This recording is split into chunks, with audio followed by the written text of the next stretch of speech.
Hi friends, welcome back to my channel. అందరూ ఎలా ఉన్నారు? ఇంట్లో చీపురు వాడే విషయంలో ఈ 25 తప్పులు ఎవరూ చేయకండి. పురాణాలు వాస్తు ప్రకారం చీపురు చాలా పవిత్రమైంది. లక్ష్మీదేవి ప్రతీకగా చీపురును భావిస్తారు. అందుకే మన ఇంట్లో చీపురును వాడేటప్పుడు అనేక జాగ్రత్తలు తీసుకోవాలి. 1. మంగళవారం, శుక్రవారం, మహాలయ పక్షం అంటే భాద్రపద మాసంలో పౌర్ణమి నుంచి అమావాస్య రోజుల్లో చీపురు కొనుగోలు చేయకూడదు. 2. గ్రహణానికి ముందు రోజు, గ్రహణం రోజు, గ్రహణం తర్వాత రోజు చీపురు కొనకూడదు. 3. పండగ రోజుల్లో ఇంట్లో ఎవరిదైనా పుట్టినరోజు ఉన్నప్పుడు హస్త నక్షత్రం, శ్రవణ నక్షత్రం, రోహిణి, పుష్యమి, ఉత్తరాభాద్ర, అనురాధ ఈ నక్షత్రాలు వచ్చిన రోజుల్లోనూ చీపురు కొనకూడదని చెప్తున్నారు. 4. చీపురును ఎల్లప్పుడూ కృష్ణపక్షంలో కొనుగోలు చేయాలి. 5. చీపురు కావాలంటే శుక్రవారం రోజున కొనాలి. దీనివల్ల మన ఇంట్లో ధనవర్షం కురుస్తుంది. 6. విరిగిపోయిన చీపురుతో ఇంటిని శుభ్రం చేయకూడదు. ఇలా చేయటం వల్ల మీ ఇంట్లో డబ్బు అనేదే నిల్వ ఉండదు. లక్ష్మీదేవి మీ ఇంట్లో నుంచి వెళ్ళిపోతుంది.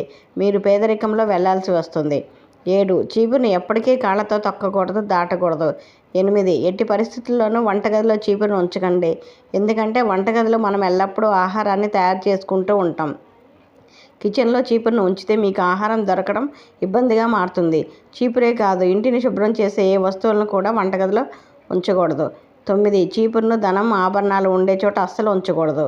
10. ఎట్టి పరిస్థితుల్లోనూ చీపురును మీ ఇంట్లో గోడకు ఆనించి నిలబెట్టకండి. ఇలా చేయటం వల్ల మీకు అనవసరమైన ఖర్చులు పెరిగే అవకాశం ఎక్కువగా ఉంటుంది. మీరు చీపురును వాడిన వెంటనే దాన్ని అడ్డంగా ఉంచాలి. అది కూడా ఏదైనా తలుపుల వెనుక ఉంచాలి. 11. మీ ఇంటిని శుభ్రం చేసేందుకు సంధ్యా వేళలో అంటే చీకటి పడ్డాక చీపురు అస్సలు వాడకూడదు. ఇలా చేస్తే లక్ష్మీదేవికి కోపం వస్తుంది. కాబట్టి పగటిపూట మాత్రమే చీపురుతో మీ ఇంటిని ఇంకేదైనా ప్రదేశాన్ని శుభ్రం చేసుకోవాలని గుర్తుంచుకోండి. 12. పాడైపోయిన చీపురుని ఎప్పుడు పడితే పడేయకూడదు. ముఖ్యంగా గురువారం, శుక్రవారం రోజున, ఏకాదశి వంటి పవిత్రమైన రోజున చీపురును పడేయొద్దు. కేవలం శనివారం మాత్రమే పారేయాలి. అమావాస్య రోజున కూడా పడేయొచ్చు. అయితే ఈ విషయాన్ని ఎవరికీ చెప్పకుండా రహస్యంగా పడేయాలి. 13. ఈశాన్యం, ఆగ్నేయం వైపు కాకుండా నైరుతి, వాయువ్య మూల ఎవరికీ కనిపించకుండా చీపురు పెట్టాలి. 14. చీపురును ఎట్టి పరిస్థితుల్లోనూ బహిరంగ ప్రదేశాల్లో ఉంచకూడదు. ఏదైనా మూల ప్రదేశాల్లో మాత్రమే పడుకోబెట్టాలి. 15. ఇల్లు శుభ్రం చేసేటప్పుడు మనం ఎలా పెట్టుకుంటామో అలాగే పెట్టాలి. పైగా చీపురు కట్టను నిలబెడితే దరిద్ర దేవతకు ఆహ్వానం పలుకుతున్నట్లే అని చెప్తున్నారు. 16. అవసరానికి మించి చీపురు కట్టలు కొని ఇంట్లో నిల్వ ఉంచకూడదు. 17. ఇంటిని శుభ్రం చేసేటప్పుడు చీపురు పట్టుకొని శివాయ నమః అంటూ శుభ్రం చేస్తే శనీశ్వరుడు ఆ ఇంటిలోంచి బయటికి వెళ్ళిపోతాడని చెప్తున్నారు. 18. ఈశాన్యం నుంచి నైరుతి మూలకు శుభ్రం చేసి చెత్తను బయట డబ్బాలో వేసుకోవాలి. 19. చీపురు, చాట ఒకే దగ్గర ఉంచడం అరిష్టం.